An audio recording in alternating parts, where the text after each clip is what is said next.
زین بھائی، حق پر آنے کے بعد میں لوگوں کی باتیں سن سن کر تھک چکا ہوں، آخر میں کیا کروں؟ اللہ اکبر کبیرہ والحمدللہ سبحان اللہ بکرۃ و اصیلا۔ اللہ اکبر، بڑا یار آپ نے غمگین سوال کیا ہے، اس پر تو گھنٹوں چاہیے بولنے کے لیے۔ دیکھیے جی، حق پر آپ آئے ہیں اور اس کے بعد آپ کو لوگوں کا سامنا کرنا پڑ رہا ہے، یہ بات سچ ہے کہ ہمارے اس معاشرے کا یہ المیہ بن چکا ہے کہ دنیا کا سب سے بڑا روگ کیا کہیں گے لوگ یہ بن چکا ہے۔ آج لوگ کتنے ایسے ہیں جو حق بات قبول کرنے کے بعد کنی کترا جاتے ہیں، حق سے روگردانی کر جاتے ہیں کہ لوگ کیا کہیں گے۔ کتنے لوگ ہیں جو مسجد میں نماز پڑھنے نہیں جاتے کہ آج ہم مسجد میں چلے جائیں گے تو لوگ کیا کہیں گے، بھئی آج سورج کہڑے پاسوں نکل آیا ہے، آج تو سیدھی کی طرف آنا ہے، ٹھیک ہے جی۔ اور کتنے لوگ ہیں جو داڑھی نہیں رکھتے اس بات کے ڈر سے کہ پھپھی تائی چاچی یہ نہ کہہ دے تو جوانی جی بڑھا ہو گئے ہیں، ٹھیک ہے جی۔ یہ علم بن چکا ہے، یعنی کہ اللہ تعالیٰ کو انہوں نے سیکنڈ پرائرٹی پر رکھ کے لوگوں کو اور دنیا کو انہوں نے فرسٹ پرائرٹی پر رکھا ہوگا۔ تو برا جی، حق پر آنے کے بعد اور توحید بیان کرنے کے بعد، کیونکہ توحید لٹمس ٹیسٹ آف ایمان ہے، اس کے بعد جو ہے جی آپ پر مصیبتیں تو آنی ہیں، وتواصوا بالحق وتواصوا بالصبر۔ حق پر آنے کے بعد آپ کو ڈنڈے پڑنے ہیں، پتھر پڑنے ہیں، آپ کو لولہان بھی کیا جائے گا، آپ کو باتیں بھی سننے کو ملنی ہیں، بڑے بڑے ظلم ڈائے جانے ہیں، آپ پر امتحانات کی برسات ہونی ہے، پھر آپ کو آزمایا جانا ہے، ٹھیک ہے۔ اور آپ پھر صبر کریں گے تو پھر اس کے بعد اللہ کی رحمتیں اور نوازشیں ہوں گی۔ نبی علیہ السلام پر تھوڑے ظلم ہوئے ہیں، طائف کے موقع پر نبی علیہ السلام کو لولہان کر دیا گیا، غزوہ احد کے موقع پر نبی علیہ السلام کے دندان مبارک شہید کر دیے گئے، اسلام کی پہلی شہیدہ سیدہ سمیہ رضی اللہ تعالیٰ عنہما، تھوڑا ظلم ہوا ان پہ، ابو جہل نے ان کو درخت کے ساتھ باندھ کر نیزے کے ساتھ شہید کیا۔ سیدنا عمار ابن یاسر جن کے والد ہیں یاسر، ان کے ساتھ تھوڑا ظلم ہوا، یاسر کے ساتھ، یاسر رضی اللہ تعالیٰ عنہ کے ساتھ، رضی اللہ عنہ کے ساتھ، کہ جن کو زمین میں دفن کر کے ابو جہل چھڑیاں مارا کرتا تھا، کوڑے مارا کرتا تھا، ان کے ساتھ پہ پورا جسم زمین میں دفنا کر سر پہ چھڑیاں مارا کرتا تھا۔ اور ان کے بیٹے مار، ان پر تھوڑی زیادتیاں ہوئی ہیں میرے بھائی، ان کے سینے پر پگھلا ہوا لویا پگھلا کر رکھا جاتا تھا اور کہا جاتا تھا کہ نبی کو گالی دو، نبی کو گالی دو۔ حضرت بلال حبشی، تھوڑی زیادتیاں ہوئی ہیں ان کے اوپر۔ عرب کے پہاڑوں کے گرم پتھریلے پتھر، بڑے بڑے پتھر ان کے سینے پر رکھے جاتے تھے اور کہا جاتا تھا کہ محمد کو گالی دو، اللہ کا انکار کرو، بڑے ظلم ہو۔ حضرت حمزہ نبی علیہ السلام کے چچا، ٹھیک ہے، غزوہ بدر میں شہید ہوئے، تھوڑے ظلم ڈھائے گئے ان کے اوپر، ان کا تو مسئلہ کیا گیا میرے بھائی، ان کے کان کاٹے گئے، ناک کاٹی گئی، ان کا کلیجہ چبایا گیا، تھوڑے ظلم ہوئے میرے بھائی۔ جو اللہ کے محبوب ترین لوگ نبی ہیں، ان پر جب اتنی مصیبتیں آئی ہیں، یوسف علیہ السلام پر اتنی مصیبتیں آئی ہیں، چھوٹی سی عمر میں ان کے مصیبتیں آنا شروع ہو گئی تھی اور 40 سال تک مصیبتیں کاٹی، پھر جا کے کہیں مصر کے بادشاہ بنے۔ تو جب نبیوں پر، جو اللہ کے محبوب ترین شخصیت ہیں، اللہ کے محبوب ترین ہستیاں ہیں، ان پر مصیبت آ سکتی ہے، تو ہماری مصیبتیں ان کے مقابلے میں کیا چیز ہے میرے بھائی؟ کیا ہم نے اپنی مصیبتوں کو یاد کرتے ہوئے ان کی مصیبتوں کو کبھی یاد کیا؟ علی بھائی کہتے ہیں نا کہ میرے نبی جیسا ہے ہی کوئی نہیں، تو میں کہتا ہوں کہ ہمارے نبی اور صحابہ کی تکلیفوں،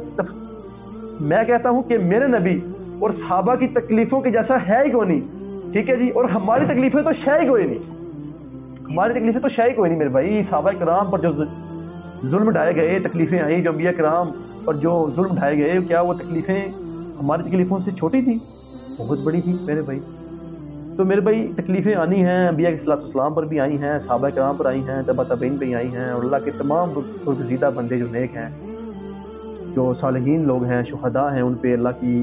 جو ہے وہ مصیبتیں آئی ہیں اور اللہ تعالیٰ نے ان کو آزمایا ہے۔ بارہا اللہ تبارک تعالیٰ نے سورہ ہود آیت نمبر 6 اور 7 میں فرمایا ہے، وَهُوَ الَّذِي خَلَقَ السَّمَاوَاتِ وَالْأَرْضَ فِي سِتَّةِ أَيَّامٍ وَكَانَ عَرْشُهُ عَلَى الْمَاءِ لِيَبْلُوَكُمْ أَيُّكُمْ أَحْسَنُ عَمَلًا۔ ہم نے زمین و آسمان کو 6 دن میں پیدا کیا تاکہ ہم آزمائیں کہ کون ہے جو بہترین عمل کرنے والا ہے، کون ہے جو احسن عمل کرنے والا ہے۔ یعنی زمین و آسمان کو بنانے کا جو مقصد ہے وہ بیسیکلی انسانیت کو آزمانا ہے کہ کون ہے جو بہتر عمل کرنے والا ہے۔ وَلَنَبْلُوَنَّكُمْ بِشَيْءٍ مِّنَ الْخَوْفِ وَالْجُوعِ وَنَقْصٍ مِّنَ الْأَمْوَالِ وَالْأَنفُسِ وَالثَّمَرَاتِ۔ تو بقرہ کی آیت نمبر 158 میں اللہ فرماتے ہیں کہ ہم نے دنیا میں انسان کو بھیجا ہے اور ہم ضرور بالضرور آزمائیں گے، تھوڑی سی بھوک میں، جان مال اور نقصان سے، جان مال میں نقصان کے ذریعے سے، اور ٹھیک ہے ثمر کے نقصان کے ذریعے سے، اور دیکھیں گے کہ کون ہے جو احسن عمل نکالا ہے، اور پھر دیکھیں گے کون مصیبت وقت یہ کہتا ہے کہ ہم تو اللہ ہی کی امانت ہیں اور اللہ ہی کی طرف لوٹ کر جانے والے ہیں۔ اور پھر ان کے لیے اللہ نے پھر خوشخبری سنا دی ہے، بشر الصابرین، بشر الصابرین، انہیں خوشخبری سنا دیجئے کہ ان کے لیے پھر رحمتیں ہیں، نوازشیں ہیں۔ اللہ اکبر، اللہ تعالی ہمیں بھی ان صابرین میں سے جو ہے وہ ان صابرین میں ہمارا بھی شمار کر دے، آمین ثم آمین۔ تو بات کر رہا تھا کہ آزمائش، دنیا کو بنانے کا مقصد، انسان کو بنانے کا مقصد سراسر آزمائش ہے، اور یہ آزمانا اور دیکھنا، آزما کر دیکھنا، انسان پر مصیبتیں ڈال کے دیکھنا ہے کہ کون ہے جو مصیبت کے وقت گاڈ کو رسپانس کر رہا ہے، یا کون ہے جو گاڈ کو رسپانس کرنے کی بجائے کسی اور کو رسپانس کر رہا ہے، کسی اور کو معبود بنائے بیٹھا ہے، چاہے وہ بتوں میں سے ہو چاہے انسان میں سے ہو۔ ہم آزمائیں گے تیری آنکھ لے کر اور دیکھیں گے کہ تو کہتا ہے ہائے میری آنکھ، ہم آزمائیں گے تجھے تیری ناک لے کر اور تو کہے ہائے میری ناک، اور ہم تمہیں آزمائیں گے تمہارے کان لے کر کہ تو کہتا ہے کہ ہائے میرے کان، اور ہم تمہیں آزمائیں گے تیری جان لے کر، تیری اولاد لے کر، تیری ماں لے کر، تیری بیوی بچوں لے کر، اور دیکھیں گے تو کہتا ہے ہائے میری کان، ہائے میری آنکھ، ہائے میری ناک، کہ تو یہ کہتا ہے قالوا انا للہ وانا الیہ راجعون اللہم اجرنی فی مصیبتی واحلف لی خیرا منها۔ یہ آزمانا ہے، یہ لٹمس ٹیسٹ آف ایمان ہے توحید، جو توحید پہ چلے گا اور دنیا میں آیا ہے اسے جو ہے وہ انشاءاللہ تعالیٰ وہ اللہ تعالیٰ نے آزمائش ڈالی ہے، وہ دماغ یہی رہنا ہے، اور یہ اللہ تبارک تعالیٰ کی آزمائش کا جو مقصد ہے وہ یہی ہے، یہ دیکھنا ہے کہ کون ہے جو گاڈ کو رسپانس کرتا ہے، کون ہے جو گاڈ کے علاوہ کسی اور کو رسپانس کر رہا ہے۔ اور دنیا میں بھیجنے کا اسپیسیفک مقصد بار بار یہ کہہ رہا ہوں آزمانا ہے۔ اور میرے بھائی اگر آپ پر آزمائشیں آ رہی ہیں، اگر آپ کے اوپر تنگیاں آ رہی ہیں، مصیبتیں آ رہی ہیں، تو آپ اپنی مصیبتوں کو یاد کرتے وقت صحابہ کرام کی اور نبی صلی اللہ علیہ وسلم کی مصیبتوں کو یاد کیا کریں۔ یہ 60-70 سال کی زندگی کچھ بھی نہیں ہے، جس کے بعد آپ کو انفینٹ زندگی ملنے والی ہے، جس میں رحمتیں اور نوازشیں ہی نوازشیں ہیں۔ سورۃ بقرہ کی آیت نمبر 158 کے تحت ان نوازشوں کو، ان رحمتوں کو، ان جنت کی نعمتوں کو یاد کریں تو انشاءاللہ آپ کو صبر ضرور آئے گا، ضرور آئے گا۔ ایک بڑی پیاری حدیث میں آپ کو سناتا ہوں، اس سے کنکلوڈ کرتا ہوں کہ نبی صلی اللہ علیہ وسلم نے فرمایا کہ اللہ تبارک تعالیٰ سب سے بڑھ کر مصیبتیں ان پر بھیجتا ہے جو اللہ کو سب سے بڑھ کر محبوب ہوتے ہیں، یعنی انبیاء علیہ الصلوۃ والسلام، نبی جو ہوتے ہیں، اور اس کے بعد ان پر جو انبیاء علیہ الصلوۃ والسلام کے بعد نبیوں سے بڑھ کر ان کو عزیز ہوتے ہیں۔ یہاں پر یہ لفظ نہیں آیا کہ صحابہ پر،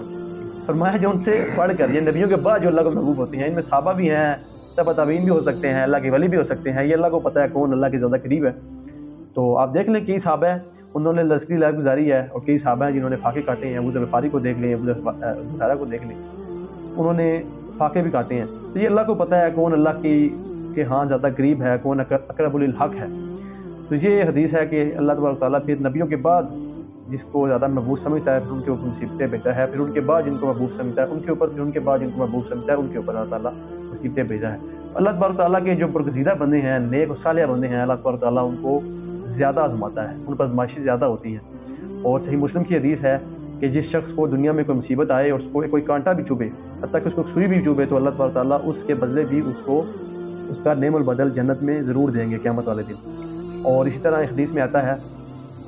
کہ کسی شخص کی اللہ تعالیٰ کوئی چیز لے لیتا ہے، دنیا میں کوئی کان لے لیتا ہے، کان ناک لے لیتا ہے، کسی کی کوئی آنکھ چھین لیتا ہے، کسی کی ٹانگ چھین لیتا ہے، اگر وہ اس پر صبر کرے گا تو اللہ تبارک تعالیٰ اس کو بدلے میں انشاءاللہ تعالیٰ قیامت کے دن اس کا اچھا اور بہترین نعمت بدل دیں گے۔ یہ اللہ کی نعمتوں کو یاد کریں اور نبی صلی اللہ علیہ وسلم کی، صحابہ کرام کی ان تکلیفوں کو یاد کریں تو انشاءاللہ تعالیٰ صبر آ جائے گا انشاءاللہ تعالیٰ۔ جی نیکسٹ